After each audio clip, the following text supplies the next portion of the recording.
Hi guys, welcome back to the channel. We have 30 weeks to go until Challenge Rot and 5 weeks of training in by now. This is equivalent to roughly 10% of the total preparation. And today I have two topics for you, a very quick review of week 4 and 5 and a sneak peek on my synced bike upgrade, and after that a summary of the first 5 weeks in total with a comparison with a pro, a super ambitious age grouper, and me as a rookie in preparation for long distance races in summer. Let's quickly start with a recap of the last 2 weeks. Week 4 was more or less the same as the weeks prior. Only changes were the interval session on Thursday, which was a pyramid of 1 minute fast, then rest, 2 minute fast, then rest, 3 minute fast and rest, and then down again with 2 minutes fast and 1 minute fast after a proper warm-up. I was lucky that the track was open and half of the training could be done under floodlights. And yeah, the second half I did on a very dark track, but worked out in the end quite well. I really felt good, and I'm looking forward to some faster runs coming up soon. On Saturday I did a longer gravel tour of, I don't know, roughly 3.5 hours, and on Sunday a nice longish run. This week 5 was not so intense, some easy workouts at the beginning of the week, and it was also the first week I struggled a bit. Couldn't do the Swift session, fasted in the morning because of an early scheduled meeting at work, and on Friday I wasn't too motivated at all for my swim drills. That meant I only did a minimum amount of stretching and flexibility training instead. Saturday we were busy with our old apartment, so no outside ride, but a session on Swift with some power endurance intervals, and also tested my new saddle, the gebiomized Stride, but I was a bit disappointed.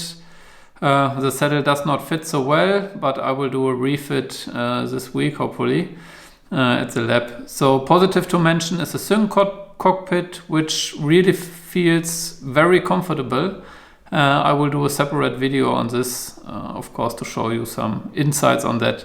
So total of 10 hours of training for week 4 and a quite low intense week 5 with a total of 7.5 hours. And now let's look into my total training volume for the first 5 weeks.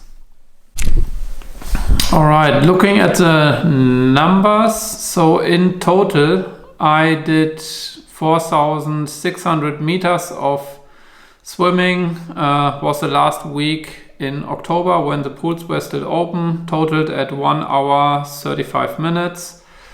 Bike was roughly 42%, 43%, 479 kilometers so far in total, and 18 hours 28 minutes on the bike. The run was 33% of the activities, 147 kilometers and 13 hours 36 minutes, and the rest was core or strength training, 20%, and 9 hours 30 minutes.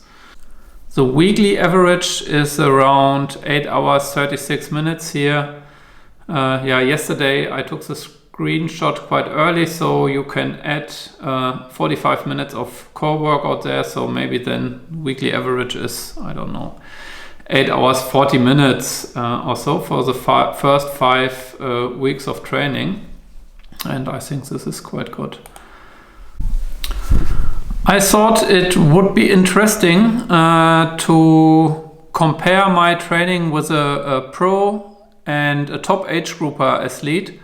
Both are preparing for long distance races in summer, and the pro is also starting a Challenge Rot, so why not compare their training efforts with mine?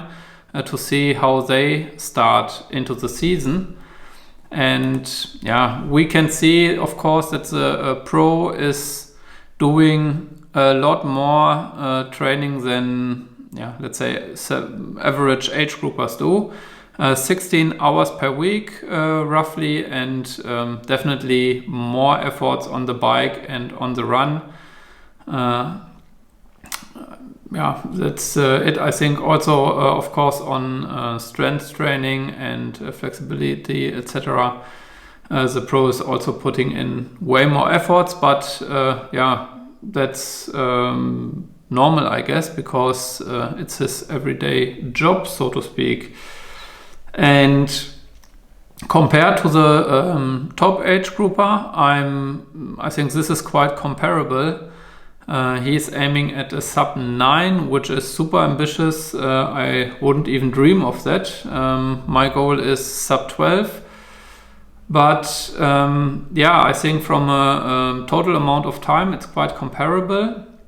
The only thing I realized is that when I have a look at the TSS points, I see that I'm even putting out more TSS than the top age grouper, and I was thinking then, okay, I'm doing quite okay, but maybe I do train a bit too intense, and that is why I had a look at my heart rate statistics, especially on the run.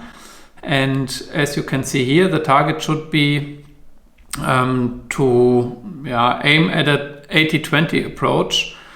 That means 80% of the training should be done easy in the zones 1 and 2, and zone 3 you should avoid, because there the training effect is not ideal. And 20% then of the training should be hard training, or let's say more intense training in zones 4 and 6. Of course, we are still at the beginning of the season, so not yet so intense week where we could hit the 20% target in zones 4 to 6. But I think still training in zone 3 shouldn't be the goal. Yeah, quite obvious here, 17% in zone 3 until mid of November is not ideal. So, and this is when I started the comparison, and I thought, okay, maybe I should change my running here. So then I tried to do very, very easy on the runs, slow down a bit, and you can see the effect as well. So when we have a look here in total of the weeks, I'm almost there at 80% of zone 1 and 2 training. Now 11% or 11.5% are in zone 3, and roughly 9% in zone 4 to 6. And when you compare the first 3 weeks to that, then you see that roughly 70% or 68% are in zone 1 and 2 in the easy zones. 17%, that is what we saw earlier on the previous slide, is in zone 3, and almost 14% in zone 4 to 6. When we look at week 4 to 5, then we see that over or roughly 93% took place in the easy zones 1 and 2, only 3.7% in zone 3, and now only 3.4% in the intensive zones. I think that is also because last week was very low intense, was almost 100% efforts in zone 1 and 2. So if we would only have a look at week 4, I think then the ratio would be a bit more in the direction of this 80-20 rule. Not so much, but I think this is still this is going very well, and hopefully will benefit my training in the long run. That was it for this week. I hope you liked it, and as always, thanks for watching and have a good start into the week. Bye bye.